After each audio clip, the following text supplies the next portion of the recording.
Assalamualaikum warahmatullahi wabarakatuh. Halo, saya Meira. Di sini saya akan melanjutkan membacakan buku I Want to Die But I Want to Eat Tteokbokki bagian 2 dari buku ini, karya Baek Sehi. Kali ini saya akan melanjutkan membacakan bab ke-7 dari buku ini, yaitu Minggu 19 yang berjudul Bicara Berdua Dengan Diriku Sendiri. Minggu adalah hari jadi kami, hari menyenangkan yang rencananya akan kami lalui dengan menonton drama musikal dan makan di tempat yang enak. Karena itu, aku ingin mempertahankan kondisiku agar tetap baik. Kekasihku juga mengharapkan hal yang sama dengan sungguh-sungguh. Sebab sekalinya kondisiku memburuk, itu akan terus berlangsung selama seharian penuh. Dulu aku sering membaca ulasan tentang bukuku, dan setelah beberapa kali membaca ulasan yang lebih terlihat seperti celaan, sampai sekarang aku berusaha untuk tidak lagi membaca ulasan tentang bukuku. Namun entah mengapa hari Minggu aku bangun pagi-pagi dan langsung mencari judul bukuku di Twitter. Untungnya banyak ulasan yang baik. Pikirku, wah ternyata bukuku memang cocok dengan pengguna Twitter. Jadi aku pun terus mengulir halaman Twitter. Lalu di antara ulasan-ulasan baik yang kulihat, aku pun menemukan kecaman keras. Seingatku tulisannya seperti ini. Sungguh aku membacanya dengan muak. Tulisan seperti ini tulisan saja dalam buku harian Hello Kitty-mu. Mendapat uang dengan menjual buku semacam ini bisa dibilang kejahatan yang luar biasa, sumpah. Psikiater, bagaimana kabar Anda? Aku, minggu ini baik. Psikiater, baik bagaimana? Aku, sebagian besar baik, tapi ada insiden.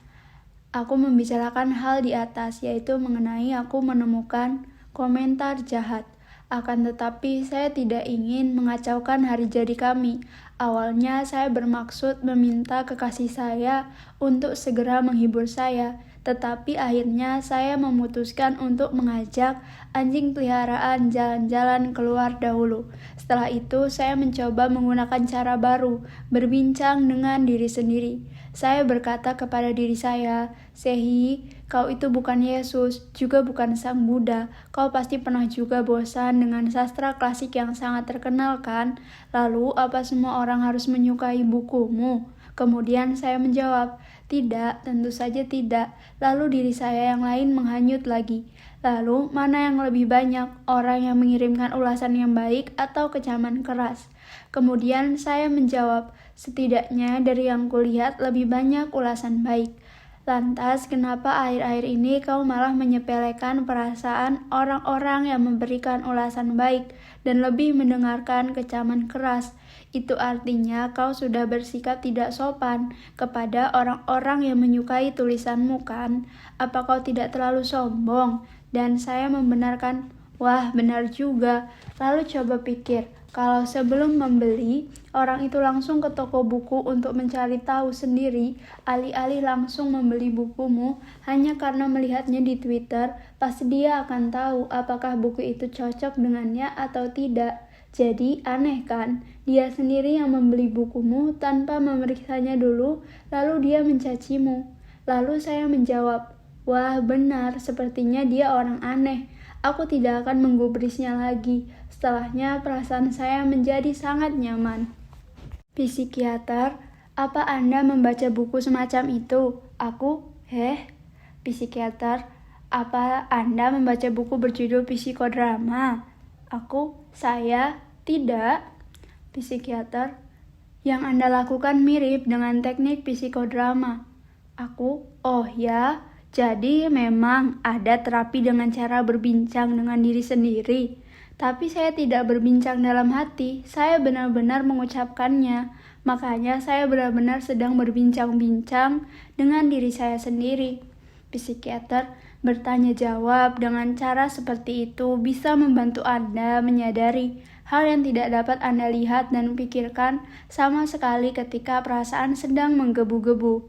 Aku, Anda benar, rasanya ada perbincangan antara saya yang terlalu menggebu-gebu saat menanggapi suatu masalah dengan saya yang rasional, saya yang objektif dengan saya yang mudah terbawa perasaan. Saya merasa sangat nyaman setelah melakukan tanya jawab seperti pingpong itu. Saya tidak berpura-pura baik-baik saja, tetapi sungguh baik-baik saja. Saat pergi menonton musikal, saya bercerita kepada kekasih saya apa yang terjadi hari itu dan bagaimana cara saya mengatasinya. Karena saya bilang kondisi saya benar-benar sehat, kekasih saya berkata itu sangat luar biasa. Dia juga merasa berbincang dengan diri sendiri adalah hal yang sulit.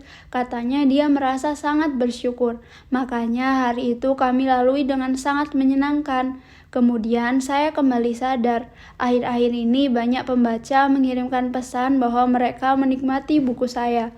Awalnya pesan-pesan itu sangat mengesankan, jadi tidak berlebihan kalau saya bilang saya menulis buku hanya karena satu komentar di blog saya. Akan tetapi hal yang mengesankan pun kalau diulang-ulang jadi terasa biasa kan?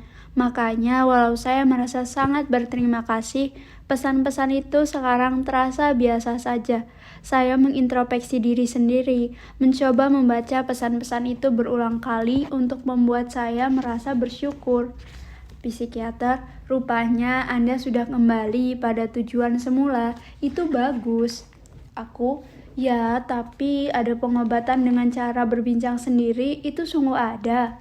Psikiater, banyak yang melakukannya. Kadang ada yang seperti berakting, tetapi biasanya seseorang akan diminta duduk, kemudian orang lain akan berbicara dengannya sebagai dirinya.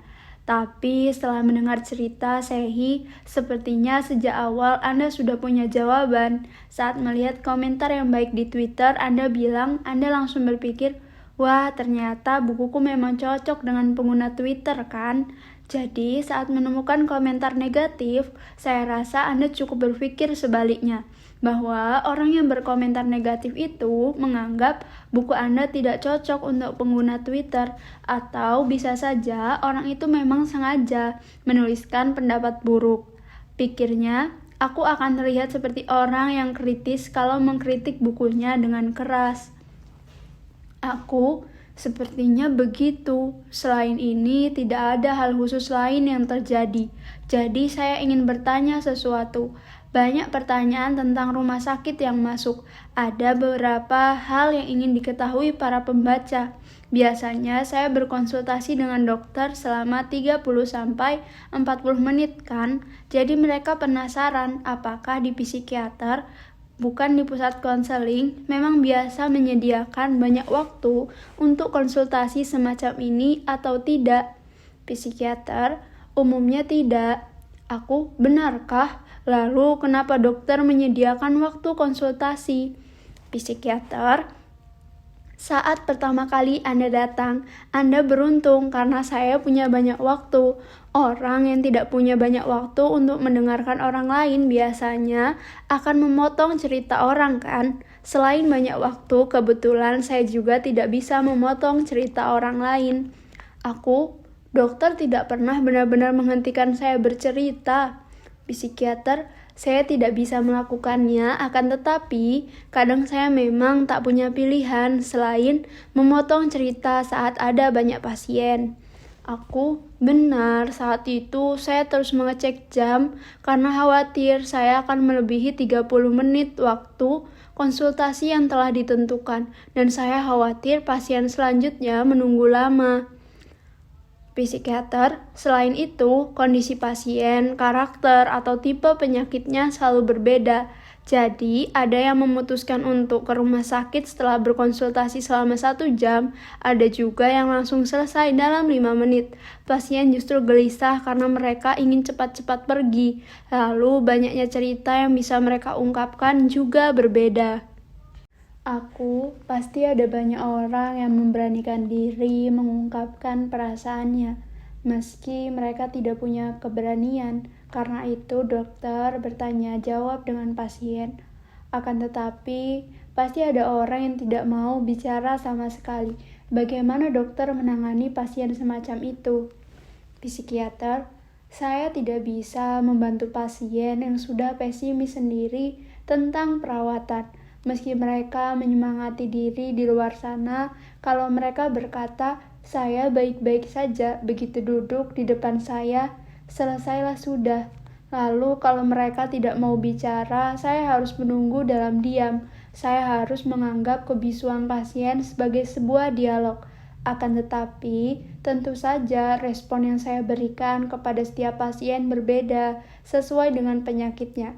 Khususnya di psikiatri, kadang ada percakapan yang hanya bisa dilakukan dengan membentuk raport atau hubungan kepercayaan. Raport sendiri adalah prosedur membangun keakraban dalam proses komunikasi agar baik yang mengirimkan pesan maupun penerima memiliki pandangan yang sama tentang hal yang dikomunikasikan sehingga komunikasi berjalan dengan efektif. Sebab pasien mungkin saja tidak bisa menceritakan sesuatu sampai selesai. Kalau begitu berarti ada orang yang tidak bisa melanjutkan setelah menyampaikan sepatah dua patah kata. Psikiater, tentu ada. Apa ada orang-orang yang mulai membuka hati mereka setelah perlahan-lahan membentuk hubungan kepercayaan? Psikiater, ya, kadang ada. Ada yang lebih memilih untuk menjalani perawatan dengan obat saja. Juga ada yang mendominasi pembicaraan.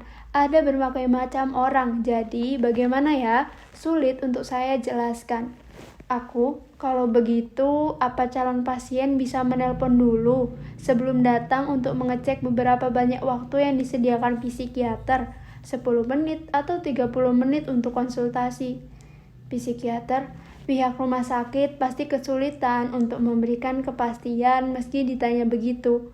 Selain itu, banyak yang berpendapat bahwa konsultasi panjang itu tidak bagus karena konsultasi harus dimulai dengan menceritakan masa kecil. Konsultasi panjang hanya mungkin dilakukan jika pasien merasa sanggup menjalaninya. Misalnya, saat seorang ahli menemukan masalah yang diderita pasiennya dan kemudian memberitahukan agar si pasien melakukan perawatan dini. Pasien yang bersangkutan bisa saja terkejut jika dia belum siap menerima kenyataan tersebut. Jadi, kalau seseorang merasa masih dalam kondisi sulit dan belum siap menaklukkan masalah yang dialami, menjalani konsultasi panjang malah bisa membuatnya semakin kesulitan. Anda pasti juga mengamati kesiapan pasien dengan teliti, kan? Psikiater, ya, tentu saja. Saya mengamatinya dengan teliti. Walau begitu, tetap saja sulit menentukan apakah waktunya sudah tepat bagi pasien untuk menjalani suatu perawatan. Intinya, saya rasa akan sulit mendapatkan jawaban yang pasti tentang lamanya konsultasi lewat telepon. Kalau sebatas menanyakan lama waktu kunjungan pertama, sepertinya masih memungkinkan. Baiklah, saya mengerti. Besarnya penderitaan sangat relatif. Pernyataan bahwa kebisuan juga merupakan proses perawatan sangat mengesankan bagiku. Sebenarnya, dari sekian banyak penderita depresi, berapa banyak yang memutuskan untuk pergi ke rumah sakit? Orang-orang yang membaca bukuku banyak berkata, "Aku tidak mungkin pergi ke sana karena sepertinya aku belum cukup berani dan terlalu banyak pertimbangan." Sangat disayangkan, sebenarnya aku punya rekomendasi buku yang bisa menghiburku saat aku menderita pemikiran serupa. Buku itu berjudul From Death Came to Existentialist, karya Viktor Frankl, yang menceritakan kisah nyata penulis saat bertahan hidup di kamp konsentrasi Auschwitz. Rasanya begitu menyakitkan ketika mulai membacanya. Awalnya aku merasa bersalah karena depresi atas hal sepele, sementara ada orang yang penderitaannya begitu sulit dibayangkan. Namun pikiranku berubah setelah membaca kalimat berikut. Penderitaan manusia mirip dengan perilaku gas. Jika gas dalam jumlah konstan dipompa ke dalam ruangan kosong, seberapapun besarnya, ruangan itu akan dipenuhi oleh gas secara merata. Begitu pula dengan penderitaan manusia. Penderitaan memenuhi jiwa dan kesadaran kita tanpa peduli besar kecilnya penderitaan tersebut. Penderitaan sifatnya sangat relatif. Sejak itu, aku mengajak diriku sendiri untuk berhenti membanding-bandingkan penderitaan. Tentu saja, aku juga bisa memutuskan untuk pergi ke rumah sakit berkat buku itu. Memang sulit untuk berhenti membandingkan, tetapi kita harus ingat bahwa menilai dan menekan rasa sakit kita dengan standar masyarakat dan orang lain adalah gagasan yang sangat berbahaya. Sederhananya, aku ingin fokus pada perasaanku sendiri tanpa membandingkan emosi gelap dalam diri atau melarikan diri dari emosi tersebut. Seperti halnya menikmati kegembiraan, aku akan merawat diri dengan melihat ke dalam kegelapan diri dan berbincang dengan diri sendiri. Baik, bagian ini telah usai. Terima kasih telah mendengarkan. Sampai jumpa di bagian berikutnya dari buku ini. Terima kasih.